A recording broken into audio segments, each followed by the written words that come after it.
मैं डॉक्टर मोनिका डूंगरवाल आज अपने इस वीडियो में पेप्टिक अल्सर में आहार के बारे में आपको जानकारी देने जा रही हूँ।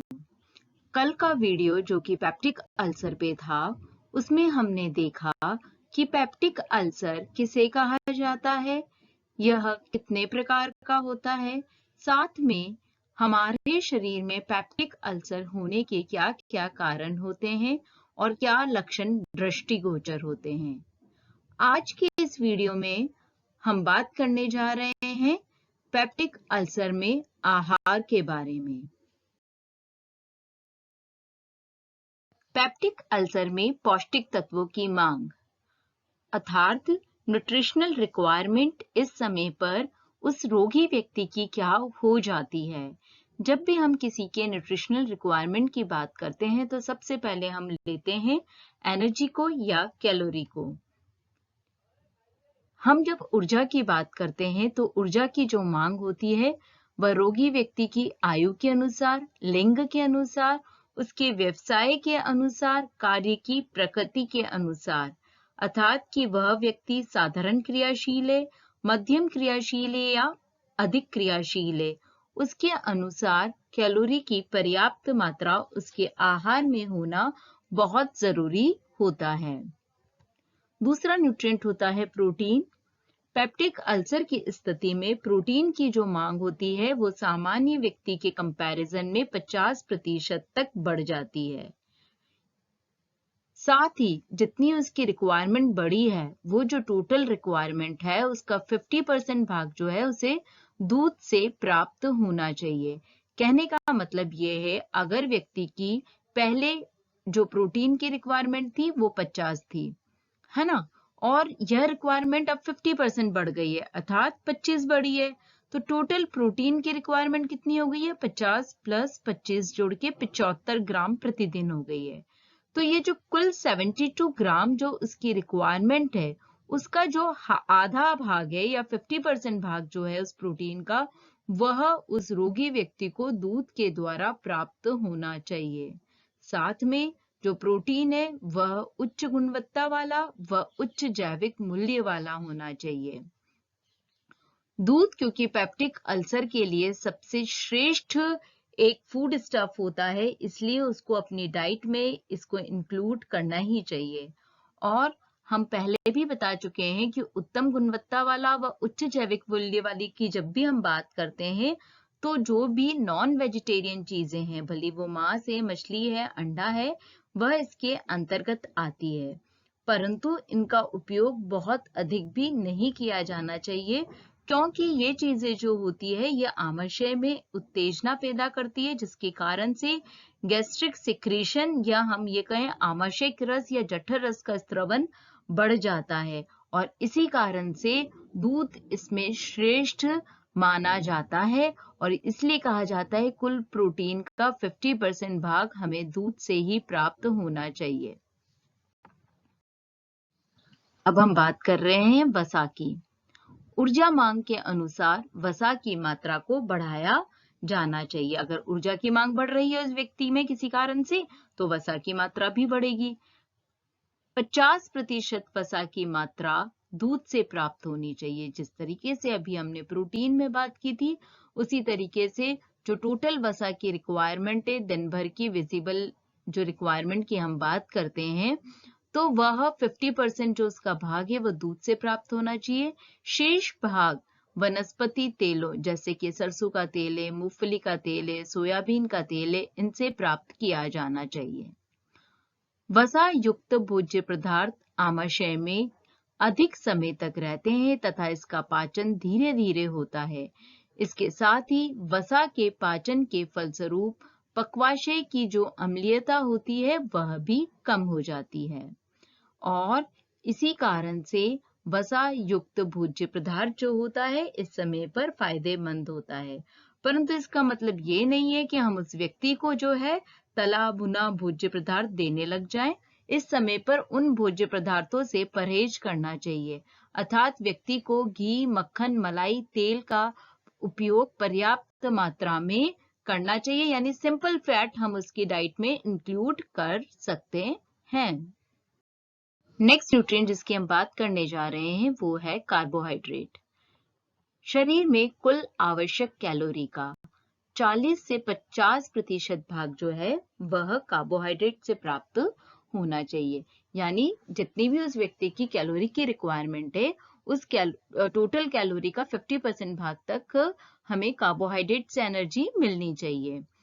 कार्बोहाइड्रेट के अंतर्गत जब हम बात करते हैं कि कैसा फूड स्टफ देना चाहिए तो इस समय चोकर रहित आटे या फिर मैदे की रोटी देनी चाहिए, अर्थात जिसमें कि फाइबर ना हो, क्योंकि हमने कल कारण में देखा था कि फाइबर जो होता है वह पेप्टिक अल्सर की कंडीशन को सीवियर करता है, क्योंकि जो पहले से घाव हो गया है ना, तो वो वहां पे जाके रफ फीलिंग देगा, उसको इरिटेट करेगा, उस घाव को दर्द पहुंचाने का कार्य करेगा। इसलिए हमें फाइबर लेस चीजें देनी, जैसे आटे के अंदर चोकर ना हो या फिर मैदे की रोटी जिसमें फाइबर न के बराबर होता है। मिल के कुटे हुए तथा पॉलिश किए हुए चावल का उपयोग करना चाहिए। अगर हम उसे सब्जियां दे रहे हैं तो वो नर्म और मृदु सब्जियां जिसमें कि रेशे की मात्रा कम से कम हो, ऐसी चीजों को आहार में सम्मिलित किया जाना चाहिए। साथ में जैसे हम कच्ची सब्जियों को सलाद के रूप में काम में लेते हैं या छिलके सहित फलों का प्रयोग करते हैं, तो इन सब चीजों को पेप्टिक अल्सर की कंडीशन में बंद कर देना चाहिए। अब हम बात कर रहे हैं विटामिन की। पेप्टिक अल्सर की स्थिति में विटामिन बी समूह का साथ में विटामिन सी का अवशोषण ठीक प्रकार से नहीं हो पाता है। विटामिन सी जो होता है उसका जो इम्पोर्टेंट रोल होता है वह घाव को भरने में होता है, या घावों में जो हीलिंग प्रोसेस है उसके अंदर ये सहायक होता है। और इस समय पर विटामिन सी की जो रिक्वायरमेंट होती है वह बढ़ के 500 मिलीग्राम प्रतिदिन हो जाती है। क्योंकि उसके शरीर में विटामिन बी भी कम हो रहा है, सी भी कम हो रहा है, तो इस समय पर मल्टीविटामिन की दवाई देना बहुत जरूरी हो जाता है। नेक्स्ट और लास्ट जो विटामिन है वो खनिज लवण है। इसके बारे में हम बात करेंगे नेक्स्ट स्लाइड। खनिज लवण की जब हम बात करते हैं तो पेप्टिक अल्सर में लोहा जो होता है उसका अवशोषण समुचित प्रकार से नहीं हो पाता है और इस कारण से व्यक्ति में रक्त अल्पता रोग हो जाता है। उसका दूसरा रीजन ये भी होता है जो उसके अंदर घाव हुआ है उससे कई बार ब्लीडिंग होती है, ब्लड लॉसेस भी होते हैं, तो कई बार इस कारण से भी रक्त अल्पता हो जाता है। अतः इससे बचाव हेतु आहार में पर्याप्त मात्रा में लौह तत्व होना बहुत ही जरूरी होता है। अभी हम बात कर रहे हैं पेप्टिक अल्सर में पौष्टिक तत्वों की मांग की। अब हम बात करेंगे कि हमें आहार नियोजित करते समय क्या क्या रखना है, कौन सी चीजों को नहीं देना है। पेप्टिक अल्सर में आहार नियोजन। इस समय पर कौन कौन से भोज्य पदार्थ वर्जित होते हैं? जैसे आहार में रेशेदार भोज्य पदार्थ नहीं होना चाहिए, क्योंकि पूर्व में भी बताया है कि रेशा जो होता है वह घाव को जाके जलन पैदा करता है, चिढ़ पैदा करता है, उससे व्यक्ति में दर्द जो होता है वह बढ़ जाता है। मिर्च, मसालेदार एवं सुगंधी युक्त भोज्य पदार्थ का बिल्कुल से सेवन नहीं करना चाहिए या ऐसे भोज्य पदार्थ वर्जित होते हैं, क्योंकि ये भी उस घाव को जलन पैदा करते हैं, पीड़ा पहुंचाने का कार्य करते हैं। लाल मिर्च, काली मिर्च, बड़ी इलायची, दालचीनी आदि खड़े मसालों का प्रयोग नहीं किया जाना चाहिए। कॉफी और चाय की मात्रा भी बहुत कम कर देनी चाहिए। हो सके तो दिन में एक बार इसको काम में लेना चाहिए। खट्टे फलों के रस नहीं देने चाहिए, क्योंकि जो खट्टी चीजें होती है अगर हमारी उंगली पे भी कट लगा हुआ होता है और नींबू जो है वहां पर छू जाता है तो जलन पैदा करता है। उसी तरीके से अंदर जो घाव हुआ है वहां पर भी जब खटाई वाली चीजें जाएगी तो वह जलन पैदा करेगी, दर्द पैदा करेगी, व्यक्ति को बहुत अधिक पीड़ा होगी। मद्यपान, धूम्रपान को पूर्ण रूप से वर्जित समझना चाहिए, मतलब उस व्यक्ति को नहीं काम में लेनी चाहिए इन दोनों चीजों को। चावल का उपयोग जो है कम से कम किया जाना चाहिए। अत्यधिक मीठे पदार्थ ठंडी चीजें या गर्म चीजें, यानी जो बहुत अधिक ठंडा है, फ्रिज से जैसे ही आपने निकाला और खाना है वो नहीं काम में लेना चाहिए, या गैस से उतरती हुई जो गर्म चीजें हैं उनको भी बहुत अधिक काम में नहीं लेना चाहिए। सेम की फली, मटर, पत्ता गोभी, फूल गोभी, छोला, छिलके सहित जो दालें होती है, स्पेशली उड़द की दाल, ये सारी चीजें गैस पैदा करने का कार्य करती है। अर्थात जो भी सब्जियां या दाल गैस पैदा कर रहा है उसे कम से कम आहार में शामिल करना चाहिए। कच्ची सब्जियों को सलाद के रूप में प्रयोग नहीं किया जाना चाहिए। कंद एवं जड़ वाली सब्जियों को भी पूर्ण रूप से वर्जित समझना चाहिए। अब हम बात कर रहे हैं रोगी के लिए आवश्यक दिशा निर्देश के बारे में। रोगी को इस समय पर पूर्णतः मानसिक व संवेगात्मक तनाव से दूर रहना चाहिए। न तो मेंटल स्ट्रेस लेना चाहिए, नहीं इमोशनल उसको तनाव लेना चाहिए। भोजन को उसे धीरे धीरे तथा अच्छी तरह चबाकर खाना चाहिए। वैसे तो यह बात हमेशा के लिए कही जाती है कि आप जब भोजन ले रहे हैं बच्चों तो उस समय वातावरण आनंदमय हो, धीरे धीरे खाएं, चबा चबा कर खाएं, मेंटल टेंशन लेकर न खाएं। परंतु स्पेशली पैप्टिक अल्सर के समय तो इन चीजों को ध्यान में रखना ही चाहिए कि भोजन करते समय जो एनवायरनमेंट है वह आनंदमय हो। भोजन थोड़े थोड़े अंतराल पर थोड़ी थोड़ी मात्रा में इस समय पर लेना बहुत जरूरी होता है। थोड़ा थोड़ा अंतराल मतलब पैप्टिक अल्सर में हर 2 घंटे पर कुछ खाने को कहा जाता है और थोड़ी थोड़ी क्वांटिटी में खाने को कहा जाता है, जिससे जो एसिड बन रहा है उसको काम करने के लिए भोजन मिल जाए, वह हमारी अंदर की जो लाइनिंग है उसके ऊपर क्रिया नहीं करे। भोजन नियमित समय पर लिया जाना चाहिए। भोजन ग्रहण करने के बाद थोड़ी देर रेस्ट जरूर करना चाहिए उस रोगी व्यक्ति को।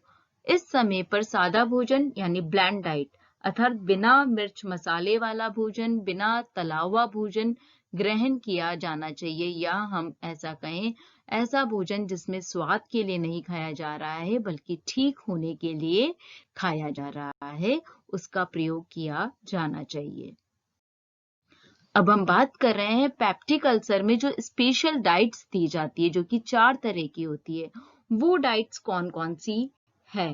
पैप्टिक अल्सर रोग में सुधार के लिए जो मेन 4 डाइट्स दी जाती है वह होती है सिप्पी का आहार, दूसरा होता है एंडरसन का आहार या एंडरसन्स डाइट, तीसरा होता है म्यूलेन ग्रेट का आहार या म्यूलेन ग्रेट डाइट, और फोर्थ या लास्ट वन होता है लेनहार्ट्स का आहार।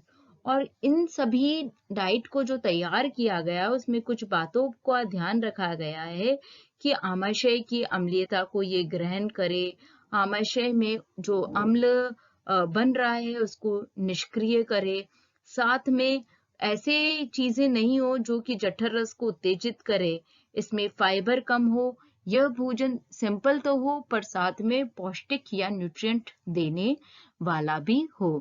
इसके साथ हमें ये ध्यान रखना पड़ता है कि यह आहार जो हम दे रहे हैं व्यक्ति को वो निश्चित समय पे दें। हम उसको ऐसा नहीं है कि उसका टाइमिंग का हम ध्यान में ना रखें। अब हम इसको डिटेल में देखेंगे तो सबसे है सिप्पी का आहार। ये जो आहार होता है इसमें मुख्यतः 2 चीज होती है, एक होता है दूध और दूसरा होता है क्रीम या मलाई, यानी दूध एवं क्रीम का जो मिश्रण इसके अंदर होता है इसके द्वारा व्यक्ति का ट्रीटमेंट किया जाता है। इसके अंतर्गत 3 भाग तो दूध का लिया जाता है और 1 भाग मलाई का मिक्स किया जाता है। मतलब अगर कोई चीज 100 ग्राम है ना, तो आप ऐसे समझ सकते हो कि 75 ग्राम तो उसमें दूध है और 25 ग्राम क्रीम या मलाई को एड ऑन किया गया है। इस आहार को 1 घंटे के अंतराल पर 100 से 150 मिलीलीटर दिया जाता है। मतलब आपको 1-1 घंटे बाद इस आहार को देना है और मात्रा बहुत ज्यादा नहीं, 100 से 150 मिलीलीटर यानी 1 कप के बराबर इसको देना है। इस प्रकार इस आहार से प्रतिदिन 1800 से लेकर 2700 मिलीलीटर दूध प्राप्त होता है और 600 से लेकर 900 मिलीलीटर तक क्रीम प्राप्त होती है। क्योंकि ये जो आहार दिया जाता है ये जनरली सुबह 6 बजे से रात्रि 7 बजे तक दिया जाता है। सिप्पी का जो आहार था उसमें सबसे बड़ी कमी यह देखी गई थी कि इसमें वसा की मात्रा बहुत बढ़ जाती है, क्योंकि क्रीम अपने आप में फैटी चीज होता है, थोड़ी फैट दूध में भी पाई जाती है, और इस कारण से रोगी के शरीर में ट्राइग्लिसराइड्स और कोलेस्ट्रॉल की मात्रा बढ़ती है, और इस कारण से हार्ट डिजीज या एथेरोस्क्लेरोसिस जो रोग होता है वो बढ़ने की संभावनाएं बढ़ जाती है। तो इस कंडीशन में बाद में ये देखा गया था कि इसके अंदर हम क्रीम की जगह जैतून का तेल भी ऐड कर सकते हैं। इसके अलावा एक बार एक साइंटिस्ट था हार्डी, उसने बताया कि यदि हम वसा रहित दूध का भी इसमें प्रयोग करें, साथ में जिसमें विटामिन ए और डी प्रचुर मात्रा में हो, ऐसे ही दूध का अगर प्रयोग करते हैं तो वह दूध जो होता है या ऐसा आहार जो फिर बनता है वह पेप्टिक अल्सर के रोगी के लिए अधिक लाभदायक और अधिक उपयोगी होता है। अब हम बात कर रहे हैं एंडरसन के आहार की। इस आहार को भी 1-1 घंटे के अंतराल पे दिया जाता है और मात्रा सिप्पी जितनी ही है कि 100 से 150 मिलीलीटर दिया जाता है। इसके अंदर जो है क्रीम, दूध, डेक्सट्रोज और जिलेटिन का मिश्रण होता है। मिश्रण में जिलेटिन को जो समावेश किया गया है, इसके करने से प्रोटीन की मात्रा बढ़ जाती है।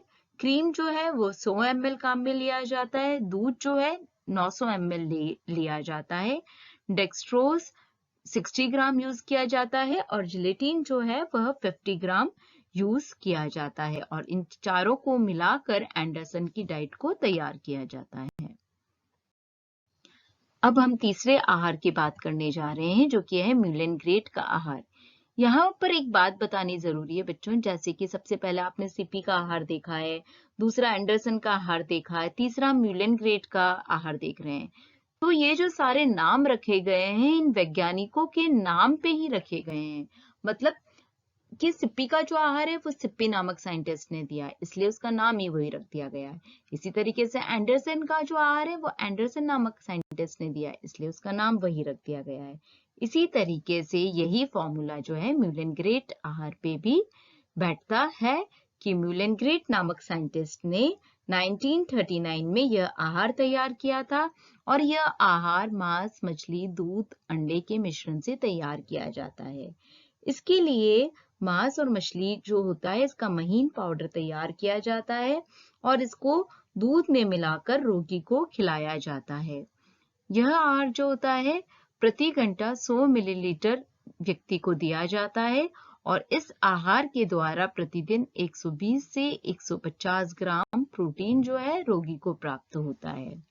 अगर हम फूड स्टफ की बात करते हैं तो आहार से व्यक्ति को प्रतिदिन 1000 मिलीलीटर दूध अर्थात 1 लीटर दूध प्राप्त हो रहा है, 500 ग्राम अर्थात आधा किलो मांस तथा मछली प्राप्त हो रहा है, 200 मिलीलीटर क्रीम और 1 अंडा प्राप्त होता है।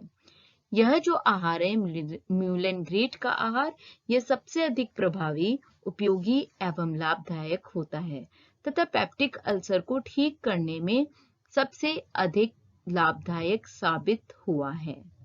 अब हम बात कर रहे हैं फोर्थ आहार की, जिसे कि लैनहार्ट्स का आहार कहा जाता है।